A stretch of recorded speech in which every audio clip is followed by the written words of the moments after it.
গাজার যুদ্ধবিরতির ১ মাস পার হলেও ইসরায়েলের হামলা থেমে নেই। গাজার সরকারি মিডিয়ার তথ্য অনুযায়ী ১০ অক্টোবর থেকে ৯ নভেম্বরের মধ্যে ইসরায়েল কমপক্ষে ২৮২ বার সংঘাত বিরতি লঙ্ঘন করেছে। এর মধ্যে রয়েছে বিমান হামলা, কামানের গোলা, সরাসরি গুলি চালানো। বেসামরিক নাগরিকদের উপর ৮৮ বার গুলি চালানো হয়েছে, ২৪ বার বোমাবর্ষণ হয়েছে এবং ৫২ বার ঘরবাড়ি ধ্বংস হয়েছে।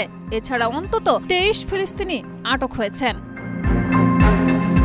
ত্রাণ ও চিকিৎসা সরবরাহের ক্ষেত্রে অবস্থা খুবই খারাপ। চুক্তি অনুযায়ী প্রতিদিন ৬০০টি ত্রাণ ট্রাক প্রবেশ করা উচিত হলেও এখন গড়ে মাত্র ১৫০টি ট্রাকই ঢুকছে। রাফা সীমান্ত বন্ধ থাকায় গুরুতর আহতদের মিশরে নেওয়া সম্ভব হচ্ছে না। খাদ্য, ঔষধ এবং জরুরি সামগ্রীর ঘাটতি এখনো বড় সমস্যা।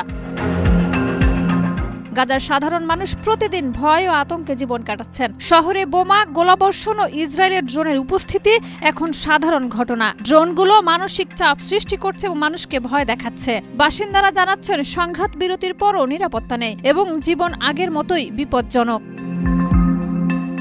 ফিলিস্তিনিরা মনে করছেন সংঘাত বিরতি কেবল গণমাধ্যমে দেখানো হয়েছে, বাস্তবে গণহত্যা থামেইনি। সহায়তা ও নিরাপত্তা না থাকায় তাদের জীবন এখনো বিপজ্জনক ও অস্থির।